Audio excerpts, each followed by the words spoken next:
Okay, so number one, breathing. It looks like people who stutter have problems breathing because they do it to avoid, they do it to overcompensate, they do it sometimes to change a word. They do it sometimes and in anticipation of great fear. And in anticipation of great fear, so put something here. So in anticipation of great fear, they hold their breath. So if I told you, everyone now, hold your breath, you can feel the tightness and the laryngeal blocks. If you tell people to really work on breathing and light contacts and strategies, it makes it really hard to have a spontaneous conversation. So breathing looks like it's a really complex thing, but it can be broken down into pausing, phrasing, and relearning some aspects of what I call the rules of language. So as I'm talking to you, I'm going to try and break up my words because it makes me more controlled. And I thank you all for making me comfortable in the sense that I can do this without fear. And that took years, 30 years in May as a speech language pathologist and 20 years owning my own private practice. Oh, also, I want to mention, please, everybody, make sure that you see now I hurried that, so I got stuck on it. So please make sure that you join Stuttering Demystified on Facebook. And please make sure that, I would really appreciate it if you would follow my podcast on Spotify, which will hopefully be on Apple soon. Anyway, number two, strategies such as easy onset, such as stretching words, such as light contacts, like a sound like contacts. Now, most people you speak to, and my dream in life is probably even now, is to be a normal speaker, to sound normal. I didn't want to just not stutter. I didn't want people knowing that I was doing anything different. Now, as I've gotten older, of course, I don't worry about it as much, but that is the goal of most people who stutter. So fluency at the cost of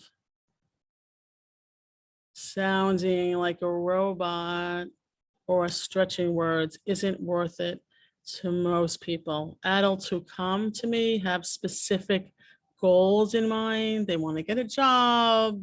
Maybe they want to meet somebody. Maybe they want to get married. Maybe they don't want to be afraid of dating. Maybe they want to go into Starbucks and order coffee. So I will tell you a story that when I was young and I worked for my father because he owned a pharmacy. So I had to answer phones. I had to answer phones. I had to speak to the public, but there was a local delicatessen nearby, and they were like really known for their coffee. And I worked with my father and my uncle, his brother, which was amazing, but they would always want me to go get them coffee. I cannot tell you how many times I would come back and say, oh, something happened to the coffee pot.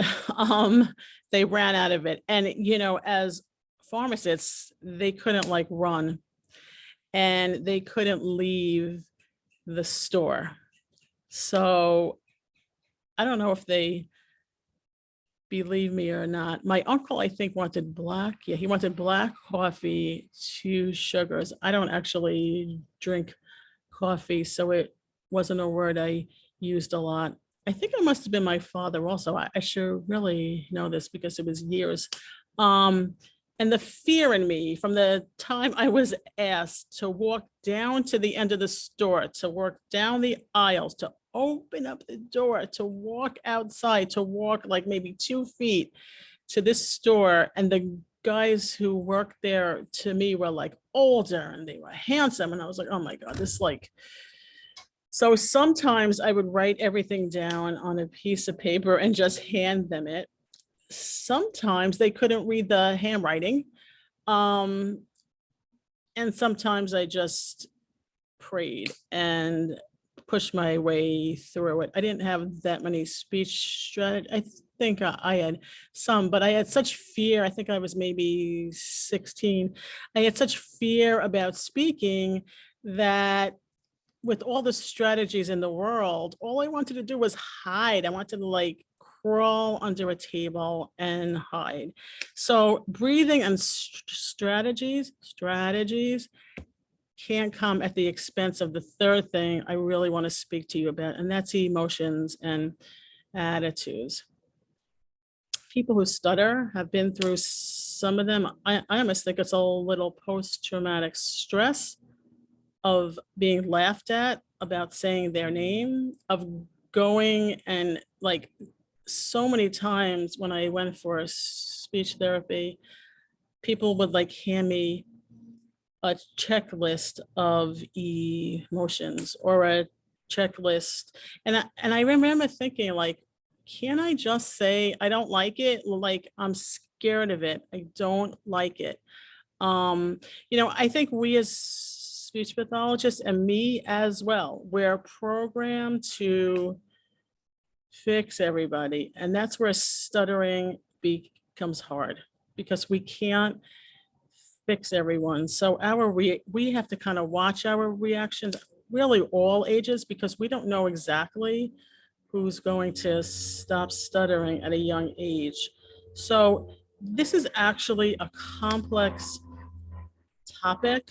I'll explain after. I made a few short videos, which I really invite you to watch because I think they're eye-opening, and I don't think you see many of these things out there from someone who stutters themselves, who's very honest about it. I mean, and emotions, like anything, I mean, I always say to think about something you're really embarrassed about. And yes, I do encourage people who stutter to say this on a job interview. I learned that early. It's better to say, oh, you know what, I stutter sometimes. Because the public thinks that everyone who stutters is very nervous and they're very scared or they don't know what they're saying. So it's very important to advocate, but you don't want to like advocate every time. Like if you're going to a restaurant and you want to have a small Diet Coke instead of a medium and your S's are your hardest, you don't want to necessarily say, oh, you know what, I really want a small, oh, I stutter, please bear with me. Actually, I'll share a story. When I was around 22, I went with my boyfriend at the time. We went out to a diner with his parents and I ordered and I stuttered and the waitress said, oh, I've like heard about people like you. I saw them on TV. Oh yeah, I know about you. Oh my God. Like, could you imagine your most humiliating time? Um, Interestingly, my boyfriend at the time started also.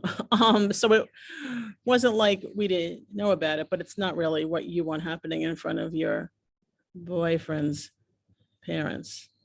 So yeah, I mean, we want to be more open about it. So I wanted to, share some insights from me, from someone who not only who stutters, but really specializes in it. I see around 15 people of all ages who stutter each week. And I do think that for the most part, not everyone, but a large part of them have really shown improvement in in stuttering less, in fluency, in confidence, and being better communicators. So in the chat is a coupon code. It's only good for 3 days. You can also use the code SAVE30. There are 8 short video clips about emotions, desensitization, easy onsets, light contacts, decreasing fear, and even something on